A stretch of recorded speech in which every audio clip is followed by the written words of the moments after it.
Well, welcome back into another episode of Story World. Steve Schramm here with Alex, my boy Al. What's up, Your dog? boy Al, it has been a great week. How are you, sir? Man, I'm doing good. I'm doing good. It's fun I, and exciting. I look forward to these nights just to hear you call me your boy, and then that's Yeah, man.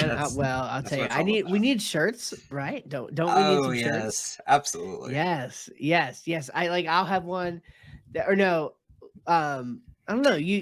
Maybe I don't know. Maybe I have one that We'll think of says something. yeah. There's like a how it's like you have Yeah, one I'm with that yeah, like yeah. shirts that point or whatever. Yeah, So anyway, whatever. That's okay. More than anybody cared to know or talk about. So ironically, we're talking about how to make a story more interesting. Very yes. much We failed unlike there, the but intro of our podcast. we'll So make up for it. um, we'll make up for it. I think so. They started out with 5 tips to make a story more interesting, but then when we were prepping our notes, Alex came to the table with 5 tips, and then I came to the table with 5 tips. So guess what? You get 10 tips. A I feel like 2-hour Oprah. episode coming at Yeah, you. right. Oh no! Don't tell them that; they won't stay. You get a Oprah, tip. You you get a get a tip. tip. You You get a get a tip. tip. Oh, Everybody so gets good. tips. Everybody gets tips. So we will try to move through these swiftly Yes. and just have fun with this one, right? So this is, Yep. but this, Absolutely. but uh, while we're gonna have fun with it, it is right. I mean, we're sharing these things for a reason, right? Because these are legitimate things that you can start using in your stories today. Again, whether you're the fiction guy or the nonfiction guy, something for both of you here. And I think you'll find very interesting just in the way you tell your own stories, and the stories that you are like, writing for other people or just whatever. This will help you to make everything more interesting. I think, right? Yeah, absolutely. And Yeah. yeah, I agree. And say even if you're used to telling a story a certain way, whether it's something that you've heard about or if you're reading about a story that happened, it might get you thinking about how that story could have been different if only this happened. Yeah. Or it so it hopefully it'll get the gears turning and also be a really fun one. Yeah, this is cool. Yeah, this is cool. So I'm gonna let you take it All off right, first, I'll take Alex, the with wheel. your first tip.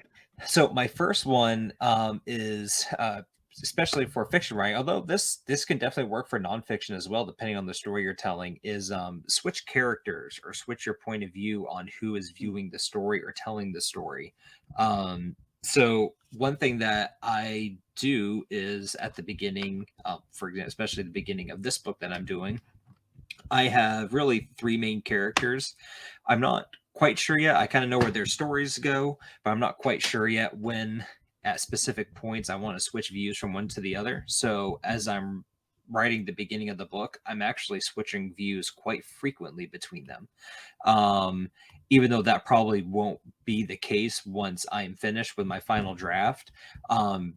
I really want to see what the characters are thinking and how they're behaving and reacting and put the reader in their place throughout the beginning scenario and to see which one's best. And maybe I'll keep it that way. Maybe the beginning will be a little bit more effective if you kind of see it from a variety of angles going back and forth, or maybe that'll be too much and I should focus on one and then go to the other in the next chapter. But if you feel like you've gone a few chapters and you've been stuck on this character, even if you only have one main character, maybe throw in a chapter that deals with another character, maybe a side character, just to show a different aspect of a story that maybe the readers you think that they would find exciting that the main character doesn't quite know. If you want to try to freshen up something of your story and you haven't switched points of view or you want to play around with that, you can always go back and re-edit. So just have fun with that. Add a different character in there or switch perspectives and see if that works. Yeah. No, I think that's cool. That's helpful advice because anytime you're following any one person's story for too long, yeah, it can get a little dry, right? That's good. Yeah, keeping it interesting. I think about in like YouTube videos. I was actually just watching earlier so that it was a really good hook, right? It drew me right in. It was a video from a guy who he is the editor for one of the biggest like YouTube channels that there is. And he's got like over 5 billion views, right? On Wow. edits on things that he's edited. And so it was a short video on like tips from this editor, right, on different things that you should do in order to get these views. And probably his biggest tip was just about keeping it like about audience retention, Mm-hmm. keeping it interesting, right? And so switching camera angles, switching perspectives, points of view. So I think that's a huge tip that works. Again, this is a nonfiction, like I'm talking about a nonfiction scenario, Yeah. and you were presumably talking more fiction scenario, but they both work. Yeah, absolutely. Think about just an example. Sometimes you might see like a live documentary that has live footage, and say if that's from like a street angle view of a certain instance that's happening, and then all of a sudden it switches, and all of a sudden you're in someone's hand with their cell phone, and you're right up close and personal. I know it's more of a viewpoint rather than a character switch, but it's always fun to switch up perspective, and that's just a great way to do it. Yeah. Yep, Steve, what do you have absolutely. for your first way to make a story exciting? Yeah, so I think what you should do is give your character a flaw that makes them more relatable. Give them a flaw that makes them more relatable. Now, let me like take a second to zoom out and say that when I so when you're doing marketing, there's this concept of the attractive character. And so all of mine are going to assume that I'm sort of using this way of thinking about things. And the way I like to make it more concrete is to think about an out of body experience. Okay. Think about you floated up out of your body, because it's really difficult for us as humans to think clearly and objectively about things that are close to us, namely Mhm. ourselves, right? It's very hard. But it's like, even if you're talking about yourself, but you're talking about yourself over there, like it's Yeah. something else, it's easier to objectify, right, and see in a different light. So everything that I'm going to say in terms of marketing assumes having this concept of the attractive character there, where it's not like you're trying to be non-genuine to the people, to the audience that you have, right?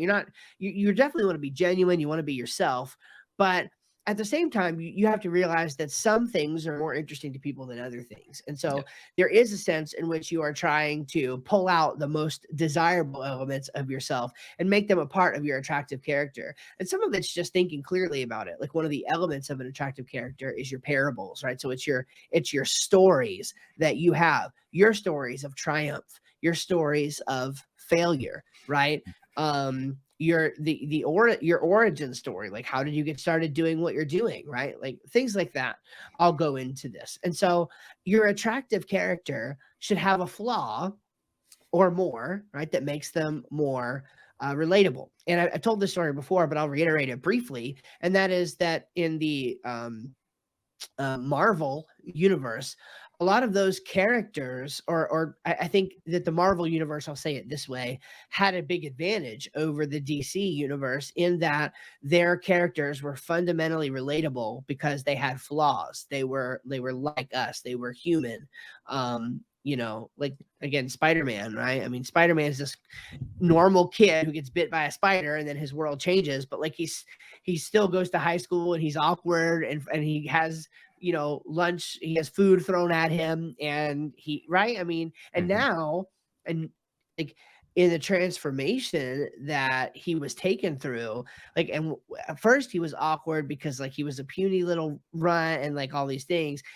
Then, even after he got his superpowers, he was still awkward because now he was this totally different person. And like, if he took his shirt off, he was ripped and you can see that or whatever, but like he was still clumsy and awkward. And, Yeah. he wasn't on some sort of pedestal. That's the point. He was relatable because he had a flaw. So, are you trying to make your character, again, whether it be in your fiction story or whether it be in your, the way you present yourself as the attractive character of your business, like, are you trying to pretend to be somebody that you're not? Mhm. Practically speaking, like for in my sort of business, there's a real temptation to show up as some sort of expert who's like crossed the threshold, right? And you're all trying to like, come to my level. But a lot of people don't resonate with that kind of message because it doesn't feel relatable to them. It doesn't feel possible for them. Mhm. And so they won't buy into the mission. So a flaw that makes them more relatable. I That will like definitely make a story more interesting. I like that, and to just kind of add to that, a flaw that's relatable and a flaw that can actually really cause issues that can create conflict in a story. So, Oh, that's good. Yes. yeah, like so a relatable flaw. And granted, you could take this to the extreme, and it could create an issue. But pride is tends to be more of an internal thing. Granted, it can affect those around us when it gets to an extreme situation. But if you have a flaw instead of say, consistently lying if you're a habitual liar or something. That's maybe not super relatable to some people, but that's a very obvious flaw, and that will obviously have consequences in the story. So if you can find a flaw that's one, relatable, and two, that affects those around you and really creates that collision, that's a really effective way to deliver a flaw for a character. Oh, that's a huge point. I'm so glad you made that. I just took that note for myself. I Oh, am going perfect. to remember that because conflict, Yeah. right? Like we talked about the other week, right? Conflict is where it all comes down. Like that's fundamentally. And what's funny is I'm not sure that either of us wrote that in our notes, I but don't think that's almost fundamentally what makes a story interesting in the first place. Is some sort of conflict. Absolutely. A story. We should maybe just go ahead and say that, right? A story Yes. is not interesting Make sure your without story has some sort of conflict. conflict. If your story doesn't have conflict, add it. You don't have a story, right? Maybe that Yes. should be an assumption. So anyway, yeah. My- All right, cool. my So what's number 2 for you? My second point doesn't necessarily deal with conflict, but it's add an action event. I kind of worded that Okay. weird, but what I mean by that is, especially in the middle part of the book where you're developing the story, and even if you're developing it well, sometimes there can be a little slog in the middle where it's just kind of trampling along, and you might start feeling a little bit bored of your writing or thinking, man, is this actually good? It's been, taking a while. This characters have been here a while. Throw in an action. Thinking from my mindset of a fictional story, have the house catch on fire where they're in, for maybe someone set it on fire to kill them and it's an assassin sent to them. Throw that into your story and work that in somehow. Or I don't know, maybe a villain's sidekick ends up discovering a special power that he got and that he receives, and ends up breaking away from the main villain and decides to hunt for the main characters himself, and he shows up and have like a mini climax in the middle of the story. And you can go from simple to something drastic that might even change the story a little bit. But think of just some way to switch it up a little bit.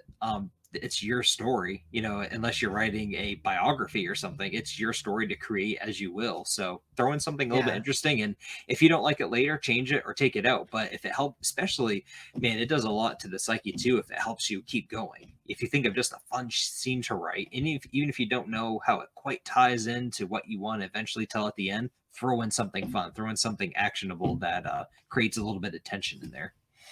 Yeah. Oh, this is great. And so to bring it over to my corner, right? It's like that is it. One of the biggest problems that we have in the marketing world is boring, like where there's no action. Right? There's not, right, like you're not asking them to do anything. Like this has to be the number one flaw that I see in most people's marketing. It's like one of my clients, he's great to work with, etc. But like and I've told him this, right? I've literally told him this, we've had this discussion, and it's like, man, you do great work. Like, it looks like you've got the most amazing thing here. And you're like trying to get it in front of people, but you're never asking anybody to take action on it. You're never trying to stir the pot and get somebody to do something. Right? Somebody has to do something for the story to move along and to be interesting. And so, yeah, right. Like bring. So I see what you're saying definitely applies a little differently in fiction than it does in nonfiction, but the point is still the same, overarching, right? Like, and add something needs to happen. And we've, of course, we've covered this topic quite a bit, but if you are writing a marketing book or anything that's like really like instructional, it helps tremendously for people like me who don't necessarily dig deep into that stuff and, gobble it up as much as other things. If you can tell a story, because stories are very relatable, and we've talked about that. This is stuff we all should know, but add in a story, heck, at the beginning of each chapter, to lead into the topic you're going to be discussing. If you can tell an interesting story and relate that to what you're going to be talking about, that goes a long way. Yeah, 1,000%. Yeah, totally. Steve, you're number 2. Yes, sir. So introduce an intense desire that the character wants. I'm going to read that again because it's all important. Introduce an intense desire that the character wants. So we have to pay attention very closely to the words desire and want. And we were actually talking about this before we recorded a little bit, but just to kind of let people in. So when you're talking about anything, right? I mean, yes, I think we can relate this to both marketing, nonfiction and fiction very easily. And that is, people are not very interested by what they need. If we're talking directly into marketing, kind of thoughts, when it comes to stuff that people need, usually they're going for the cheapest price possible because they don't. Right. Nobody likes to spend money on stuff they need. So they're going for the cheapest price possible. But then, yeah, Mhm. they're pissed off about it. So they're pissed and they're trying to get the cheapest price Yep. because it's something that they need. But if you can give them or dangle in front of them something that they want and something that they desire, then they will go through whatever they need to go through. They will Mhm. dig up whatever they need to dig up. They will make it happen because they so badly want it to happen. And so all stories, especially like again as a marketer, like creating that story of of the hero's journey or whatever with your customer or your client as the hero, that ultimately they have to want something. If they don't want whatever it is as it relates to your product or service, then they're never going to buy it. Or if they do buy it, again, you're not going to make very much money, and or you just have to be, you have to be in the commodity business. I mean, I'm sure Walmart does just fine, but they're still in the commodity business. You know what I mean? So it's like, you're not going to be Walmart. They have scale that they can help to make up for people driving to the lowest price. We don't have that, right? Most people who, Mhm. under the sound of our voice don't have that, right? So we have to trade on being able to charge more for something that somebody wants, and in a sense, dangle the carrot in front of them. At the same time, I think of great story. Like one of my favorite movies is I haven't seen it in so long, is John Q.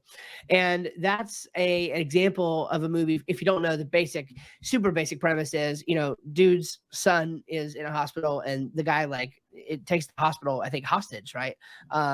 And like all kinds of different things in order to get the end result. And yeah, he needed that, but also like he wanted to save his son. And so like there was that intense desire. He was willing to go through whatever it was.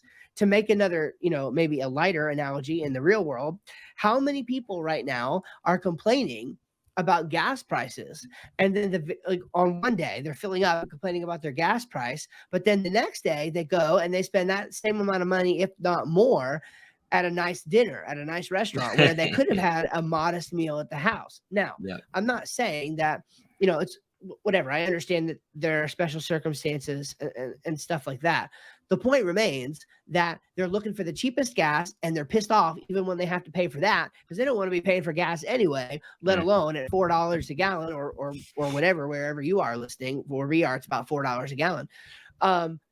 They need that and they're pissed about it, but yet they'll spend that on dinner, no problem, because they want that, or they'll buy whatever Yeah, thing on Amazon because they want that. that's a So really good point. yeah, so it does make a big difference. Now, again, in fiction, I think it's interesting, right? Like I'm trying to think of some other examples, like Lord of the Rings and stuff like that. Like you sort of, in a sense, it's a need, but it's not. I don't know. It's not a need in the same way as like toilet paper, is a need. It's something different, and I do think at a certain point, and maybe you're the fiction guy, maybe you can provide your perspective on that. As it relates to fiction stories, giving something that the character wants versus what the character needs. What are your just general thoughts on that? So it's not a specific example, but yeah, when you're writing a story, it's always nice when you can create a desire for the character for them to move out of their comfort zone and give them a call to action. Um, Yeah. I guess on a lesser level, in Lord of the Rings, Frodo's objective was to bring the ring to Bree to meet Gandalf, and then it was to bring it to Rivendell. Of course, he was carried there halfway because he was stabbed. But anyway, once he healed up and he decided to take the ring himself, and so that was a want or a desire that technically he didn't need to do that. He didn't need to offer to take the ring. There were much more powerful people there that, granted, they would have taken it, could have caused more troubles, but there were other people that could have very well volunteered or took the ring instead of him. But that was something that pushed him over. So it's always, and he's a hobbit. So it's really, it creates a perfect story where you give that person a want or desire that's that ends up being not totally unnatural to them. They obviously have to have the disposition that they would act on something anyway, but that might seem unnatural at first, and to bring them out of their comfort zone. I hope that makes sense. Yeah. No, it does make sense. And in fact, I'm trying to now, right? Like this is again part of the point of this is I'm trying to leverage like how would I leverage that, right? Like Yeah. in in marketing, right? Like how could I give somebody that call to adventure, so to speak, Mhm. to bring them out of their comfort zone? Because in a sense, it's like if somebody is like if you're just offering, okay, and this is part of like again message to market match in marketing, but it's like if you're offering somebody something but they don't yet realize they want or need it, then you have just no hope. Like you have to actually Mhm. educate them into the want or the need. And so what does it look like to draw somebody first out of their comfort zone and sort of feel like almost give them a mission, give them something to fight for or whatever. And then your product or service answers that. Man, you know what? Yeah. I think a perfect example we talked about before is with Matthew McConaughey and Lincoln. How maybe Mm, people were, probably in the market looking around for a top class SUV, but then when they saw that, they said, "Wow, I really need a Lincoln. Like that's the persona I want." yeah. So it's about Yeah. putting that person literally, especially like I'm relating it to actually selling a product and getting a person to buy a service or a product that you're offering them, and Mm. putting them in that perspective to get their mind from, oh, I don't need that, to, wow, I can envision that now. And that's exactly what I want. So So it's all creating that image. So in story terms, if I say like the inciting incident, right? Like, does that Mhm. make sense? Like, is that maybe something that like you would use to draw people out, or is that a different thing? Or is that Inciting nothing? incident. You mean just Did I like just a make the call? Is it maybe I just basically a made it call to up? action? It sounds Yeah, yeah, similar. but Yeah. like some Yeah. right, some sort of incident like that Yeah. incites the to Yeah. draw. An So it incident. probably Yeah. just is the call to Well, action, call to adventure that's what sort of happens thing. in a lot of books too, to get them started is an incident that happens, that Yeah. they're forced to do something too. Yeah, yeah, like, I think, like, for me, like, what sparked my weight loss journey was being kicked off of a roller coaster because I was too fat to get in the bar, right? So, yeah, Yes. that was the inciting incident of that story for me. So how do you give that to somebody else yeah, what's interesting to me. So, Man, if number someone could 3, answer all Alex. those Oh, yeah, questions, Steve, if someone can answer all those questions, then give that man as much money as he wants, because he would right, solve yep, all for the sure. marketing problems in the world. 1,000%. All right, All I right, wanna hear your number 3. my third one, I it's a different one. So my third one is throw in a flashback, and I Okay. probably shouldn't have said that. It's hard to just throw in a flashback, because I realized that, and I added a note that says must reveal something about the character or story. So I guess when I say throw in a flashback, it Mm, doesn't mean, oh, I'm going to throw in the flashback here be to change it up. This one takes a little bit more thought and carefulness with it. So an example is Sanderson in his particularly in his Stormlight Archive series. Every book, I don't know how often a flashback happens, every few chapters or so, but it takes up a full chapter, and he does flashbacks to give you great context to one of the main characters' backstory. So in every book, you know about either that person's childhood or what made them who they are, and it works so effectively. It's he does it so perfectly well.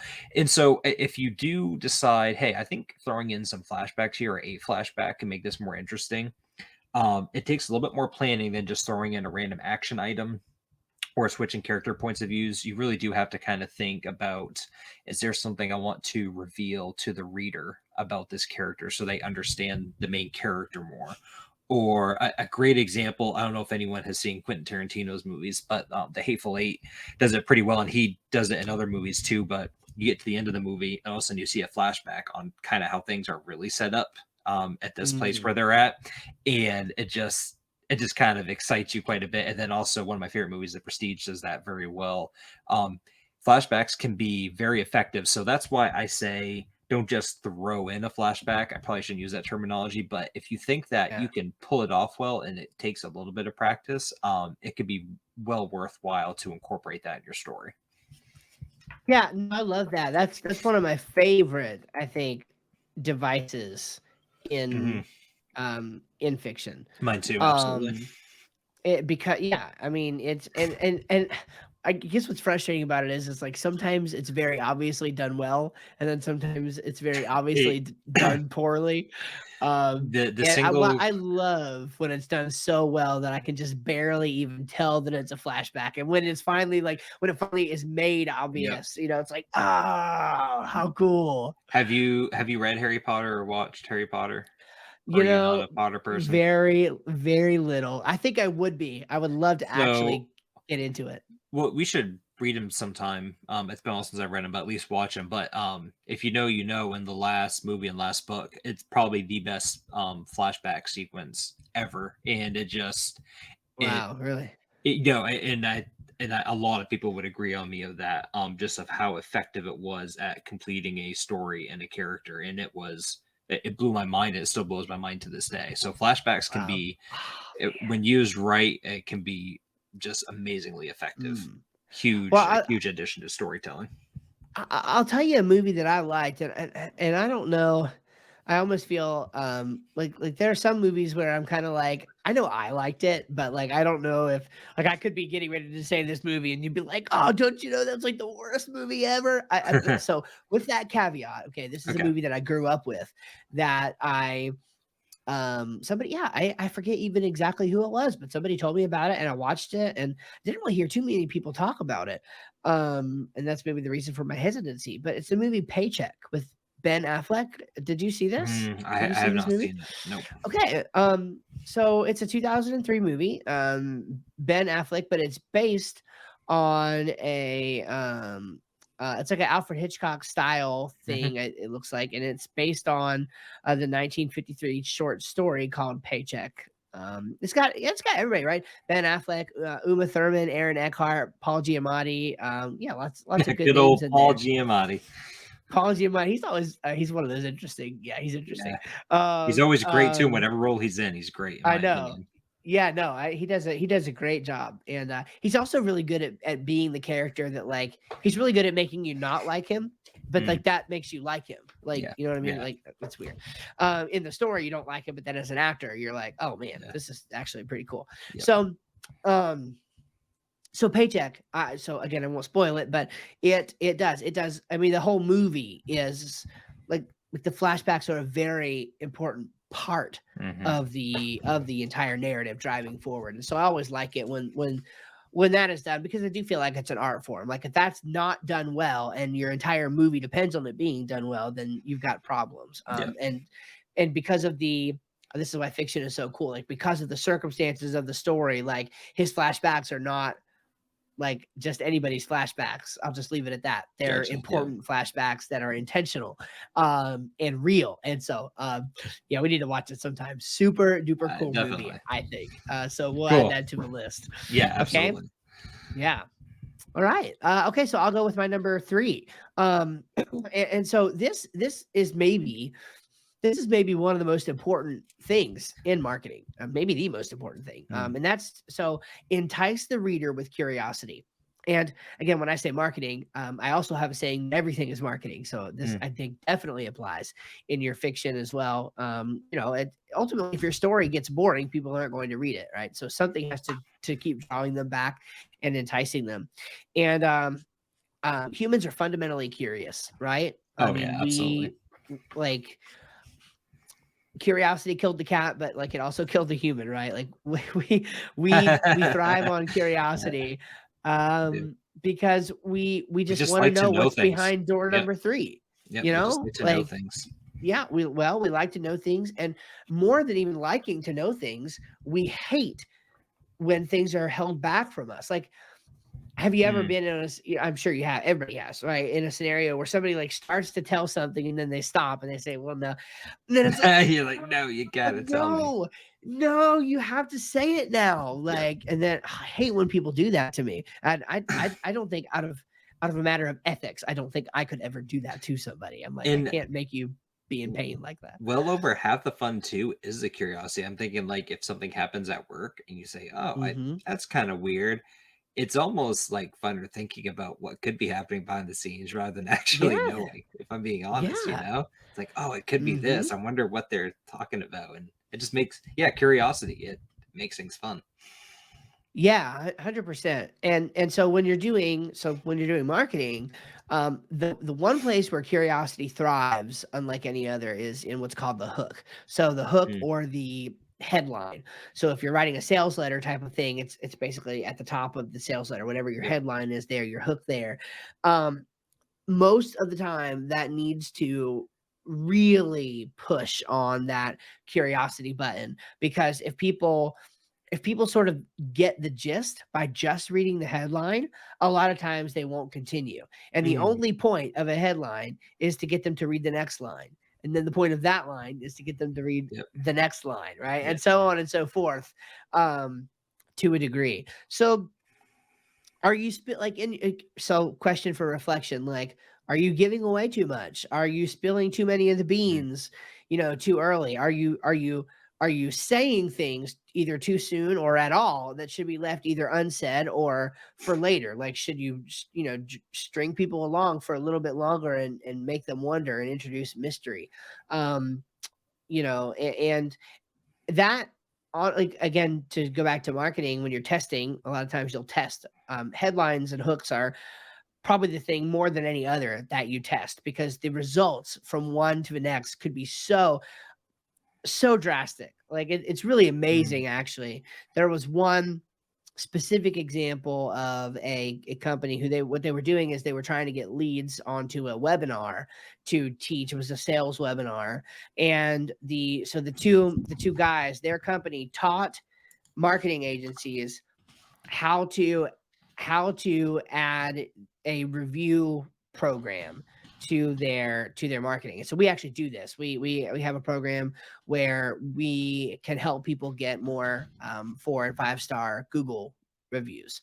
mhm, And it's the people who've, like, sort of invented this particular program.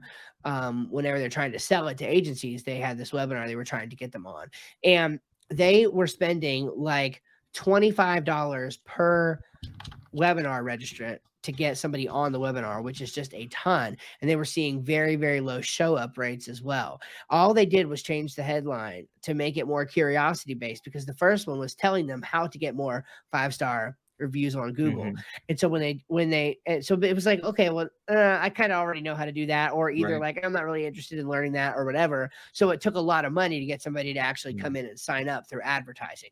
When they changed it to curiosity based, there's no way I'll remember the specific headline, but basically what they did was, hey, here's this thing that's going to completely turn your business around. And it's not. And then they listed all the things that mm. somebody probably thought it was. But said it's not this, not this, not this, not this, not this. And so by the time you read the end of the list, you're like, I What have is to know what it it? is. Yeah. Their webinar, I do remember this one number, is that I think they went from $25 per registrant to basically $5 per Mhm, registrant. So their cost to get somebody on the webinar went way down. Their show up rate mhm, skyrocketed, I think from something like between 6 to 10% all the way up to like 30 to 35%. So they were spending way less way less money to get people into the webinar, and then way more people were showing up, all based on nothing other than changing that headline to make it more wow. curious. So Mm. curiosity is powerful. I I have so it just ties in. It's funny, we have enough episodes now where we can tie into stuff we've already talked about. I think with the curiosity aspect, I think that that might be the most important thing that is on either on our list, especially when it relates to the marketing side, is enticing the reader with curiosity. But remember what we've talked about in past is you have to have a payoff for your reader. And so Yeah.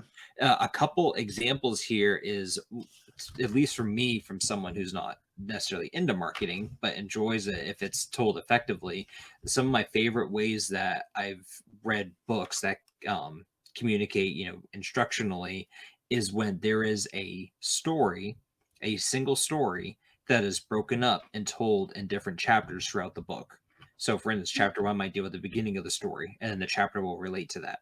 And then you continue with the story. And then finally, the last chapter of the book, you deal with the ending of the story. So you get the full picture, and every chapter you look forward to that story being retold because you want to hear the end, and then you're also learning about it as you go, and that applies to whatever the book is about.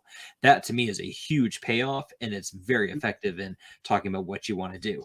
I have also seen though it fail, and specifically I'm kind of thinking about preachers at the pulpit, where sometimes they will start out with a story, and Yeah. then they kind of go into their message, and you think, okay, I can't wait for this to, what's it going to end with? And sometimes the preacher will get a little bit long-winded, and the curiosity kind of fades away because you forget about it, and then Yeah. Yeah. so I've had that. Mhm. And on one occasion there was a start to a story. I don't know if he forgot about it or what, and at the end of his message did not finish the story. And for about, Oh my word. I think the whole rest of the month, like for the next couple of weeks, I just thought it was, I forget what it was too now, but it was so interesting. And at the end, I was so upset because I was like, I really want to know how that story ended, and he just totally didn't. So make sure there's a payoff when you're doing curiosity, whether it's a call to action, whether it's finishing a story, and try to find effective methods to do it. Man. Yeah, that's pretty darn crazy. Yeah. All right, shall we move on? We shall. So my number four, I think another one I worded weird, but I guess kind of makes sense. Give the character a bone to chew on. So how I'm thinking of that, and maybe I worded it wrong, is if the character, especially in the middle of the book, if the character, you're trying to get them to progress, say like in their magic system, if you're trying to get them to grasp that more, or if it's a detective series, they're trying to figure out a crime, get the story moving. Throw them a bone. Say, hey, here's something that you can use. Whether it's they discover something about their power that they previously misunderstood or couldn't use, or there's a part of a mystery or crime, and they're missing like a certain piece of evidence, and they're trying to find it. At some point, if you feel like it's stalling, if you feel like you've been in a place too long, just get the story going. Find a creative way to boost the story forward, get them to experience something new and to further their power, their knowledge or ability, and keep the story going. Yeah. That's a quick one, but that's all I have to say really about that one. No, I mean, I guess I'll just, yeah, I mean, I'll just add one quick thing, and that is that characters develop over time. Yeah, absolutely. Like people change. And so like for your story to ignore the fact that people change is no good. And especially if you're a marketer, like actually you want to be the change in a sense, like you want to catalyze the change. And so, yeah, you should all the time in that sense be giving them a bone to chew on, because that's how people become. Well, that's the point of character transformation, right? That's how people become something else. And with your products and services, again, in my world, that's what you're trying to do. It's help somebody become a different person. Like let's say you have a dog kennel service. Like, yeah, okay, you want Fido to have somewhere to go. But it's more than that, right? Especially if it's like a high scale place, where it's like one of those doggy daycare things or whatever. Like you can say all you want that you're doing it for Fido, but at the end of the day, it's a pride thing that you can do that, like that you have the like. And so to not tap into that as a marketer is silly, because it's what people are already thinking. Absolutely. Anyway, everybody wants to feel good about themselves. And I say give the character a bone to chew on, and kind of the Steve's point is how character development works. You should be giving them at least a treat every chapter. Have that development, progress. There should never, I hate saying the word never, but I think that there should never be a chapter where there is no progression in either character development or story progression. There has to be something that is happening in each chapter, or else it's just wasted space. Yeah. No, I totally agree. Good. Yeah, that's succinct, but I think solid. So let me give you real quick before I dive into my next one. I want to circle back to curiosity real quick, because I found and screenshotted the difference in those two headlines, and I think it might be instructive. Absolutely. So for the story I was referencing a minute ago, so the first headline, the one that wasn't working and it was taking a lot of money, and they weren't getting very good results with it. The first headline was this: how to add 6 figures to your web design business by copying my secret method for helping companies get more real 5-star reviews without selling spending lots of time, or money. So that's pretty good. I mean, it's not, I mean, I've seen way worse headlines. Hey, buy my thing, right? Like there Yeah. are way worse. And so, but that one still was not performing very well. So this is the one that beat it. How I added 6 figures to my web company by adding this one easy to offer service that doesn't require cold calling, spending lots of time, money, or require extra resources. And no, it's not. Facebook ads, SEO, email marketing, websites, social media, graphic design, digital marketing, photography, or video. Join live and we'll share our strategy that will allow you to generate quality leads while on the webinar. The current record is 15 leads in 58 minutes. And you're just like, That's again, that's yeah, yeah, that is it's much only more effective. yes. I mean, it's I mean, only going to speak to certain people. Don't get me wrong, but like right. if that's the thing that you're there looking for, you are 1,000 times more likely to respond It to the second absolutely one makes than the you first one. wonder, like, oh, okay, if it's not any of those things, what the heck can it be? Exactly. It's very Hmm. effective. Right. Absolutely. And so this is why, as a marketer, it's frustrating. When you see advertising and marketing that amounts to nothing more than buy my thing, it's really shiny, like, Yeah. it's a promise, it takes work, right? Because people Oh yeah. people are so right. You have to defeat people's impulses, or Mhm. lack of impulse rather. You have to activate Yeah. within them Yeah. an active, an impulse. And because otherwise they're just going to sit on the couch and keep watching TV. So anyway, okay. So with that, number 4 for me is to make sure that your main character is not boring. They must have an Mm, opinion. Okay. what a great So one. yeah, I think this is helpful. They have to be polarizing, and I think Yeah. this is definitely true in both fiction and nonfiction. And I'm sure there are exceptions in both cases. For example, I know one guy who is a fantastic marketer, but he's not a marketer. He's actually just a Christian author and radio host. Greg Kokel. You're actually reading one of his books, I think, right now, Yep. Yep. and um, and he actually his reputation is for being middle of the road, but in his niche, it's almost like the fact that he is middle of the road is polarizing, which is kind of Gotcha. just interesting. But they can't be boring. Like you have to come down hard somewhere, or else you just won't be interesting. People just won't pay attention to you. And again, without going, we went really political the last episode or two, so we won't go there this time. But like, again, it's undeniable that President Trump of all the things that he was not boring. He was right. He Yep. was Yep. newsworthy, whether for good coverage or bad. And it's for no other reason than that he has an opinion. And some people love him for the opinion, and some people hate him for the opinion. But there's very few who are in the middle, and the ones that are in the middle aren't passionate enough to cause a stir either way. And Wasn't so, there a debate where he did not participate and the ratings were down? Or he um, wasn't gonna participate? It yeah, was it something was. like that, and I thought that Mhm. he just didn't participate, and I think that I didn't watch that debate. I think the debates get muddled anyway, but Yeah, when it was Donald Trump, I was yeah, like, "Oh, I'm gonna watch it because some crazy stuff is gonna happen." And exactly. without that Yeah. factor, so yeah. Yeah. Yeah, it's like, well, he's not going to be there, so who cares? Like, what's And they're it just going to politic along. and you're right, the important thing is they must have an opinion because Trump's always got an opinion. Even if Oh yeah, it's even if about it's everything. even if it's crazy or it's off the walls or he Yeah. articulates it incorrectly, he's got an Hmm. opinion and he's gonna say it. Exactly And right. Hmm. if you get someone up there, even if they're passionate, and they say, "Well, we're just gonna have to wait and see and make a good decision about that," Yeah. and it's like, okay, well, all right, what's the Yeah. next guy gonna say? Yeah, no, it's like I reminded. So this morning, right? I was getting my vehicle inspected, and I don't just sit around and watch the news. But anyway, this place I was at, Fox News was on, and they were covering a story where this I don't want to miss the details, but I, I think it was Virginia, that it was a state prosecutor's son was he pleaded guilty to raping 3 underage girls, one of whom committed suicide. Um, Oof, Totally pleaded guilty to it and everything. And the guy got 5 years probation. No dude. jail time. Oh my word. What And the? and yes, that is outrageous. I'm sorry. Like, that's my opinion, right? It is outrageous.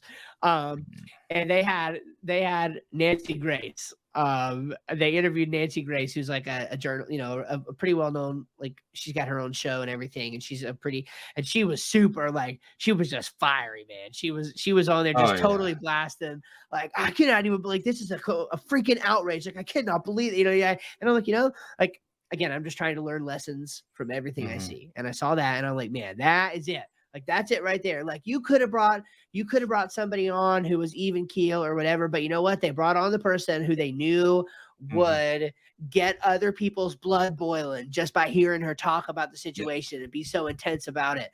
And that's why, right? That's why she's got a TV show and we don't, like, she's she's interesting, right? She's got that factor. And so, right, how can in your story, how can you do that? How can you make sure that your character, especially your main character, isn't boring? They have to plant their flag in the ground somewhere and have an opinion and be a little, the word is polarizing. They have to be a little polarizing. And that word polar, it basically just means, it has to do with, like, magnets and things like that. So you're going to attract people to you who are like you, but then the polarity is gonna reverse. It's going to push people away that won't like you. And so one way of putting this in marketing is your vibe attracts your tribe.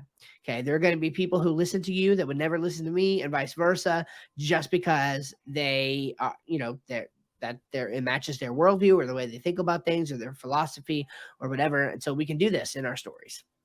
Yeah, and to kind of mention something about fiction writing too, obviously it's kind of weird how we're saying make realistic characters, but also have something polarizing about them or have them have strong opinions. And one way to kind of mix doing that, if you will, is if you do want to have a character who's very reasonable down the road, or if you want a lot of your characters to, just add a little bit of salt one way or the other, to make them that much a little bit more leaning that way, whether it's let's just go just because the easier route, let's just say you have a couple political characters who are arguing or fighting.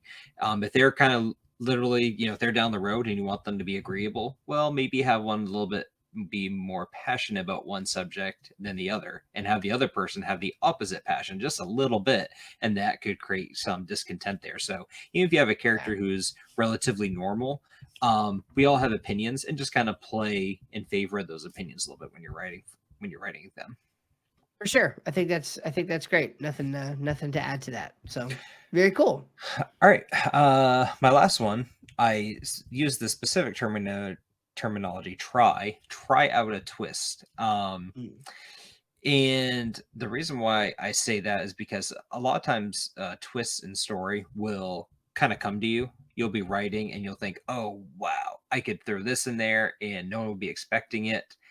Throwing a twist in there for the sake of it is not good, but if you can tie something into it and make it work, twists are amazing. So the reason why I put in try out a twist is, man, if you're really slogged down and you're trying to find a way to liven up the story, even if it's a little crazy, throw a twist in there. Maybe not one of the main characters, but maybe a character that's been kind of nice to them is just all of a sudden evil. Maybe you don't know exactly why yet, but maybe throw them evil, write a chapter or so that way, and then maybe something will come to you about how that could be, or maybe you'll see another area that comes up. So this is kind of more of a, I almost recommend, it's funny, I kind of recommend against just throwing in a twist for the sake of it. But man, if you want to try to spice something up, if you're really having a mental block, just for an exercise, throw a twist in there and just see where it goes. You might have something, or it might spark some motivation into another line and you'll get going in another direction. So yeah, throw in a twist and just kind of see what happens. See if it sparks something in your mind, or if it's a great twist, run with it. And if not, scrap it and write another twist or go another route. Yeah. So what's interesting about this, I love that. I think that's a great idea. What's interesting about this and what makes it a good idea is that this happens in real life. And so in nonfiction, like in my kind of writing, in my world, you usually don't, like, you don't make a twist happen. A twist happens to you. You're like, Yes. like it's you are the one in life and in business or whatever the case may be, that has to deal Yep. with the oncoming twist. And so it's like, if you're writing nonfiction, for example, it's kind of hard for you to put the twist in the story, because like you only get to report, so to speak, on the twist if the twist is already there. Right. You know, if there's a surprising, you know, like maybe there's a surprising fact or something like that most people would be like a statistic or something that they would be shocked to find out. That's Right. a, you know, that's a twist. Like for example, again, like we talked about this before, but because of some people's experiences, maybe they perceive that an injustice has been done in some way against a people group or something, but like when you look at the data, it's actually like that's not how it goes. And so that sort of thing can be a twist. Otherwise, I would just say it's all about how you know, how you react to them. One way that I'm thinking about a twist in marketing is you can actually, this is actually one of my favorite things to do, or to make an exercise out of, is you can take almost any bad thing about about whatever, your product, your service, or whatever, almost any bad thing, or negative, not bad like morally bad, but almost any Right. perceived negative thing can be shifted into a perceived positive. So a fantastic example is, so I deal with a lot of people who are in like the course creation space, like create membership sites and stuff like that. And one of the big questions people always ask is, well, how do I get like a membership going with like, because doesn't it kind of count on there being a lot of people, like, so that you can have a good thriving community and everything? So like, what do you do when they're just trickling in, right? When there's 1, 2, 3, you know, 3, like these really small numbers. And so what you can do to sort of, and more so even than like figuring out that community, is selling it to other people. Like, how are you going to sell that to somebody, and like they think they're coming into this big community, but then there's only 3 people there or whatever.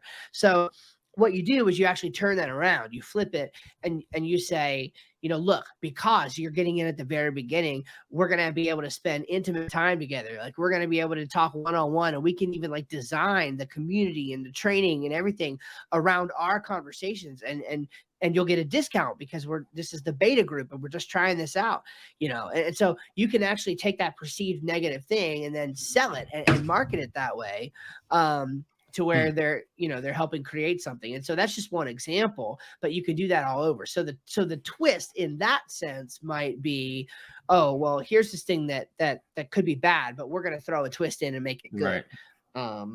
I think that probably applies. Yeah.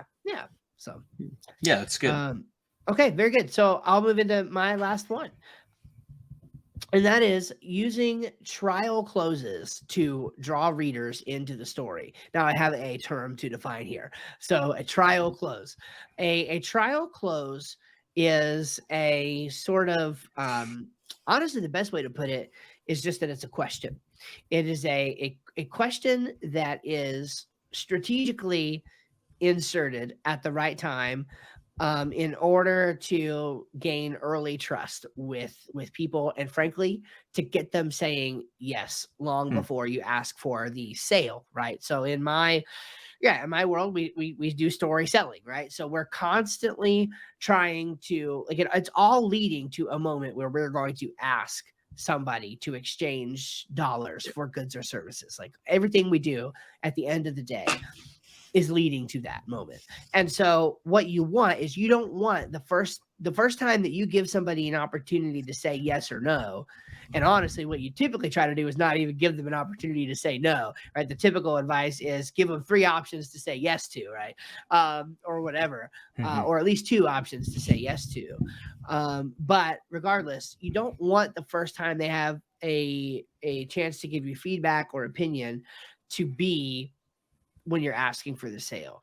So for example, all along the way throughout a sales presentation or a sales argument at all, you're asking things like, can you see how this is possible? What would it mean for your family if you were Mm, able to make an extra $1,000 a month?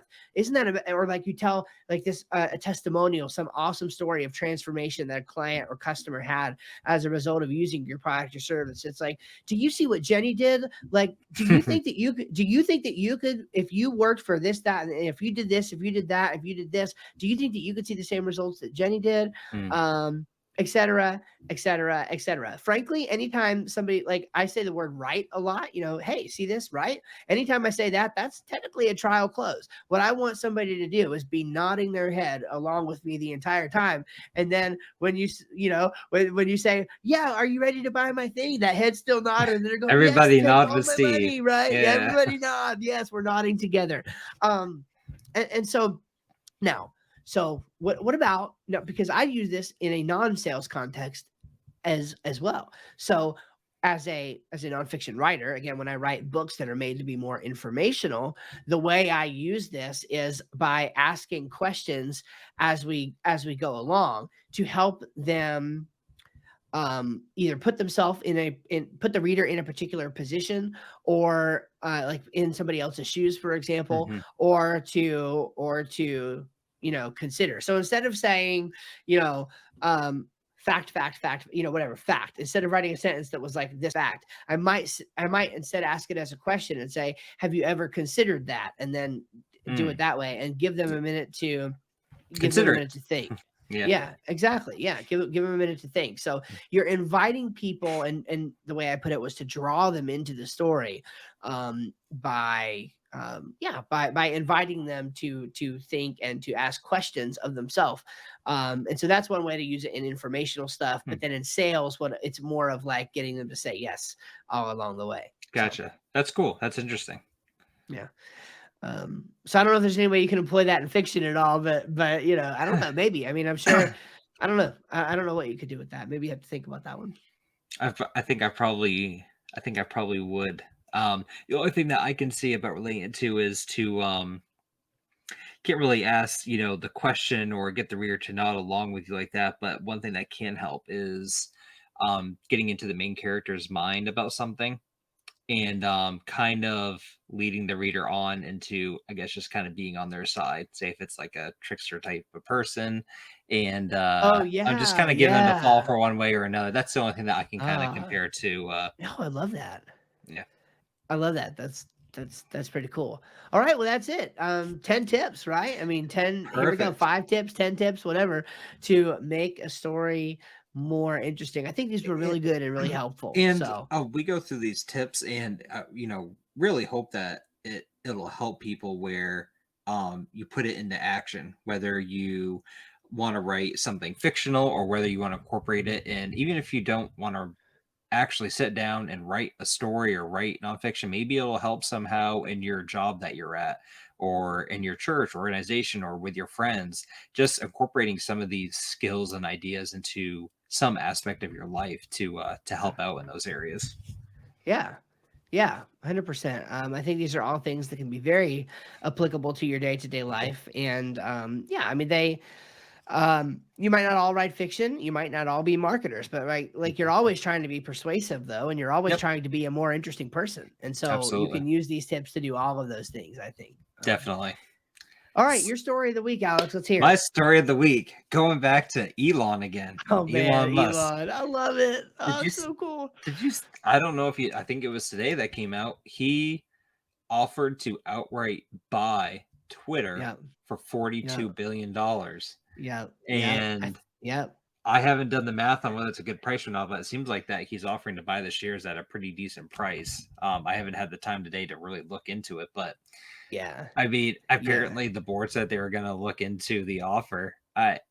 Elon's just crazy, and some people are upset because they think that he's just doing it as a ploy, or what's his real reason. But I don't know. I just love a little bit of chaos, and I just love that I that know. he has the money where he can, where it's plausible, where this he's not just throwing it It could out. People are happen. laughing it away. Yeah. It's like, oh my gosh, he actually could buy Twitter. He's that's the thing. It's like he's the only person that I can think of who has the, frankly, whatever, if I'm going to say this the right way, with the fiduciary capacity to Yep. be able to actually back up his chaos, right? Like Yep. he has not only, like, a lot of people stir chaos online. That's nothing new, but Yeah. he can stir the pot and do something about it, which is Yep. not something that most people can do. And Um, it's funny because like if Bill Gates came out and announced, and Bill Gates has purchased some big companies, like he's not afraid to invest and spend money. He's a pretty smart guy, but if Bill Gates came out and said, "Hey, I'm offering to buy Twitter," I would just kind of shake my head and think, it's not that that's interesting. kind of Yeah, right. odd. Or if any other billionaire out there, but because it's Elon Musk, it's just like that's classic Elon. Like, why not buy I Twitter? know. I know, and it's so man, it's so interesting to see, like, how he just has arose as this bastion for free speech. I just have to say, I love seeing these people who, like, they're not like Christians, they're not like Trumpists or like anything like that with some sort of hardcore, like, agenda. It's just like they understand the basic fundamental premise that humans need to be able to speak freely with one another, or Yeah, else absolutely. the world shuts down. Yeah. Like, And it's we just have to be able refreshing to to see share. that. Yeah, And so absolutely. it's super duper refreshing to see that. And so whatever. I mean, I applaud. That's where I come down on that, right? I applaud his efforts. I mean, I think, yeah, Definitely. let's do it, man. Like, Buy take it Twitter. over. And they're not, um, um, I don't know. It doesn't sound like Twitter is going to entertain it. It sounds like That's what it sounds like. yeah, it And sounds like maybe they're gonna push it out. But he's got a plan B. He's ready to go with his own platform, or at least he's that's gonna get that would yeah. get a lot of people. It would Oh, get a lot of oh, people. oh, Um, 1,000%. And you I know, love seeing the polls that he's putting out. Have you been seeing these too? yes, Like they've been he's great. putting out these Twitter I vote on polls. them. I vote on them. Yeah, I do. Yeah, I do too. Mostly Um, just because I want to just see because, yeah, exactly. the What's even answers. funnier than just him offering to buy Twitter itself is the sequence of events that led up to it. How within a matter of a few days, it's, oh wow, Elon bought 10% of the stock, and then, oh, he's not going to join the board of directors. That's kind of odd. I guess he doesn't want to be involved. To, no, I want to buy it. Right. It's just so great. I know, I know.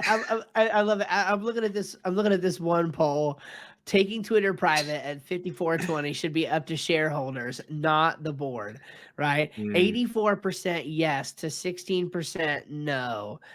1.8 million votes with 16 hours left. yeah, I'm just like, who else could stir that much chaos? And two and if million the votes. numbers are I mean, those are look. I People are thinking, oh well, out of all the whatever millions, billions users that are on Twitter, that's not that many. That's not the point. The point is that that's a statistically significant, like, Right. you Yeah. can do something with those numbers, Yeah. and those numbers suggest that the vast majority of people on Twitter are on Elon's side of this. um and so it's really interesting. It's an interesting story. It's It developing. I'll is. be honest, I'm keeping up with it way more than I keep up with anything else news wise, because Yeah, me too. I just It's find this so fascinating. interesting. And here's the thing: if the Twitter thing doesn't work out, it's going to be in whatever his own platform is. He's already Yeah. said this. I mean, it is happening. He will have a platform. I think he was just really, really trying to work with To give one. Yeah. to give the users of Twitter what they want, Yeah. to give the users of Twitter the platform that they really, really want, and Yeah. they're already there, or whatever. You don't have the cost of switching. If anything, you're going to lose, some people who Right. probably shouldn't have been on there anyway. So, Yep. okay. Your So story. that's really fascinating. My story, just one word: Zettelkasten. Okay, that's Oh, all. And I hope you folks have a great night. You know, that's part of my everyday vernacular. yeah, you know exactly what that means, right? So, Zettelkasten is a I guess German word, that means like slip box. Okay, is something like what it means. And so, what this is this uh, system of note taking that is, what's the best way to describe this? It's note taking in a way that is oriented towards developing your own ideas. Okay. So a fundamental part about being human is sharing. It's not merely consuming. So a lot of us consume information. We listen to, hundreds of podcasts, we read hundreds of books, we consume hundreds of articles or whatever. Mhm. But like we're going to remain in that factory worker mindset as long as we're just taking in information. And so like what this system sort of assumes is that we're kind of lying to ourselves when we highlight a book instead of taking notes on the book and not just writing down what the author said, but using it to form your own ideas. And so this Zettelkasten method, there's a book about it called How to Write Smart Notes by Sanka Arens, I think is how you say his name. And he talks about this again, Zettelkasten system by this Lumen character who really used it and made it popular throughout the 1900s. And he was a voracious publisher. I mean, he wrote like 90 books or whatever. There's a lot of posthumous, whatever work Mhm. that has been done in his name as just a result of his notes. And the fundamental premise is that you have three types of notes. You have a fleeting note, you have a literature note, and then you have a permanent note. And the way that this works is your fleeting notes are just your random things that interest you throughout the day that you take a note on. Your literature note is, okay, I'm sitting down to read this article or to watch this video or to read this book, and I'm going to notice things that I might want to either retain in my memory and learn something about or share something about with others later. And so as I come across something interesting like that speaks to me, I immediately go to my note and take a literature note on that thing. Mhm. And the point is to take the author's original idea and think in the process of writing. So this is writing as thinking. It's not, oh, I'm going to think and then write. No, like the writing is the thinking. And so you're actually thinking about this and developing what they say into your own idea. And then the final piece is the permanent note. And what that is you take your literature notes and your fleeting notes, and some of them can just be tossed by the wayside or put in the trash or just whatever. But the ones that really stick and are meaningful, you sort of put them into your archive, into your Zettelkasten, right? Into your permanent notes. And your permanent note on a particular thing will be such that the idea is complete enough that it could be shared with somebody and help somebody understand the idea apart from any prior context. Hmm. So you're reading a book, practically speaking, right? You're reading a book, you say, oh, this is an interesting thing the author said. You write the literature note based on what they said and some of the ideas. Then you go to your permanent note at the end of the day or whatever, and you process that into a permanent note, and you give it enough context and thought around it that you could hand this to somebody who had never read the book before and understand the basic concept as you have sort of understood it, defined it, and made it your own, without any prior context. So Hmm. it sounds really complicated. It is kind of complicated, but it's also not. It's also not. What it is a way of note taking and a way of writing that it's actually really popular. There's a Reddit thread for it. There's tons of YouTube videos you can see where people are employing this. And just in my own life, I'm very interested. I've always been a note guy. I used an app called Evernote for the longest time until they really went downhill. Now I use an app called Bear. It's only for Mac and iOS, but it's fantastic. You can do all this deep linking. And the idea of the system is not just to take these notes, but it's about linking them Hmm. together, about creating references from note to note, not just categorizing them. And again, I'll just kind of say, like at the philosophical level, it's totally meant to turn on its head the idea that like what you do, especially when you're doing academic type of writing and stuff, is brainstorm topics and then say, oh, this is a great topic, and then pick a topic and then research a topic and then write. It's like this linear progression of doing things. But he said that, it's like they said, that's not really how humans work or think. Rather, humans study and they research and they learn, and every Mhm. day they're taking in new content. And so the interesting things, or the things that are worthy of discussion, in real life, what they do is they sort of rise up from the from the top. And so this is a note-taking method that allows you to do that. And as you start linking things and creating connections between things, you see new connections where other people never saw them before. And this is what allows you to create original ideas. And this actually helps you answer the question of what's worth even talking about at all. It's literally answered by the reading and the research that you're doing. So a super short, like practical way of thinking about this is maybe like I'm interested in a lot of different things. You know, I'm interested in diet and exercise, and I'm also interested in marketing, and I'm also interested in philosophy and religion and stuff like that. And so like I read across all of that spectrum. And so there are some ideas that would certainly bubble up to the surface that they all sort of have in common. But as long as you're treating them as if they're silos, you're never going to make those connections. Whereas if you're constantly taking notes on them and seeing how thoughts from this thing link to thoughts from this thing and thoughts from this other thing over here, it all just kind of bubbles up to the surface. So pretty cool. It's really, if you're into note taking at all, it's a very, very fascinating thing. And if you're not into note taking, well, what are you doing with your life? You should definitely be into note taking.